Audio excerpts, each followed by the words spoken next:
Red virus की। नेपाल के red virus यानी माओवादियों ने भारत की सीमा में घुसकर नेपाली झंडा फहरा दिया। यही नहीं, वो 24 घंटे तक भारतीय जमीन पर काबिज रहे और इस दौरान माओवादियों ने सीमा को बताने वाले 3 पिलर्स को भी तोड़ डाला। रेड वायरस का यह कारनामा था।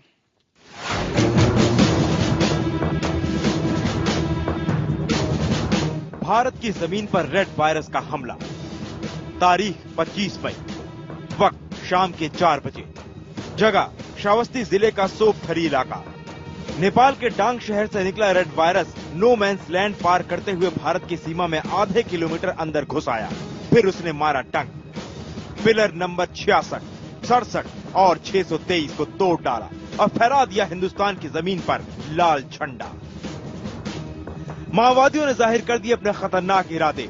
पहले लाल सलाम ठोका, फिर भारत विरोधी नारे लगाए।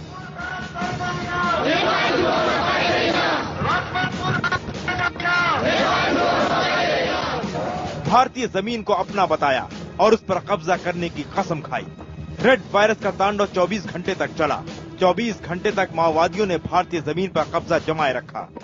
ये सोनपथी इंडिया नेपाल की बॉर्डर है और यहाँ पे पिलर बहुत युगों के बना और पिलर को माओवादी आए तोड़ दिया और झंडा फहराया यहाँ पर। और जब हम लोगों को सूचना हुआ, इतला हुआ, तो हम लोग देखने आए, एसएसपी आए, सब लोग। इस घटना से साफ हो गया है, नेपाली माओवादियों के इरादे ठीक नहीं। जरा इस नक्शे पर गौर से देखिए। नीले रंग से चिन्हित जमीन माओवादियों के टारगेट पर है। इसमें बद्रीनाथ, केदारनाथ, गंगोत्री, यमुनोत्री, नैनीताल, देहरादून, कांगड़ा, श्रावस्ती समेत यूपी, बिहार, बंगाल, उत्तराखंड के 3 दर्जन से ज्यादा शहर शामिल हैं। माओवादी इसे ग्रेटर नेपाल कहते हैं। भारत को भी इसकी खबर है, बावजूद इसके सीमा पर कोई चौकसी नहीं। माओवादी ने हमला किया, 24 घंटे तक भारतीय जमीन पर काबिज रहे और प्रशासन को इसकी खबर भी नहीं लगी। चलिए, संबंध में एसएसपी से रिपोर्ट प्राप्त हुई थी और सीमा क्षेत्र पर हम लोगों ने जाकर देखा कि वहाँ कोई ऐसी स्थिति नहीं है। वर्तमान में सामान्य हम लोगों ने शासन को अपनी रिपोर्ट दे दिया। और सुनिए, अपने खतरनाक इरादों को जाहिर करने वाले पर्चे माओवादी भारतीय सीमा में छोड़ गए। इस पर्चे पर बड़े बड़े अक्षरों में साफ लिखा है, अतिक्रमण वाली सीमा पर राष्ट्रीय झंडा गाड़ा।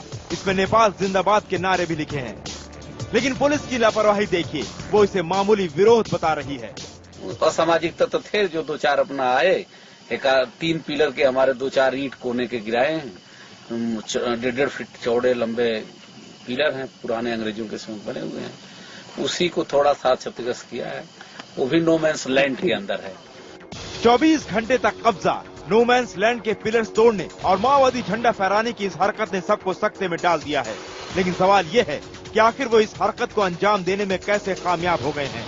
इस दौरान क्या करता रहा सशस्त्र सीमा बल, कहां सोता रहा जिला प्रशासन, खुफिया विभाग और पुलिस।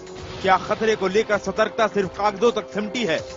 वो ठोकते हैं लाल सलाम, उनके झंडे का रंग है लाल और उनके इरादे भी हैं लाल, यानी खूनी। और खूनी इरादे लिए किसी रेड वायरस के मानिंद ये माओवादी हिंदुस्तान की जमीन पर झंडा गाड़ने की हिमाकत पर आमादा है। लेकिन इस हिमाकत के लिए जिम्मेदार है खुफिया और सुरक्षा बलों की कमजोर पड़ चुकी नजरें, और इन कमजोर नजरों ने फैला दी है सरहद पर सनसनी। ताहिर हुसैन के साथ मनोज राजेंद्र त्रिपाठी,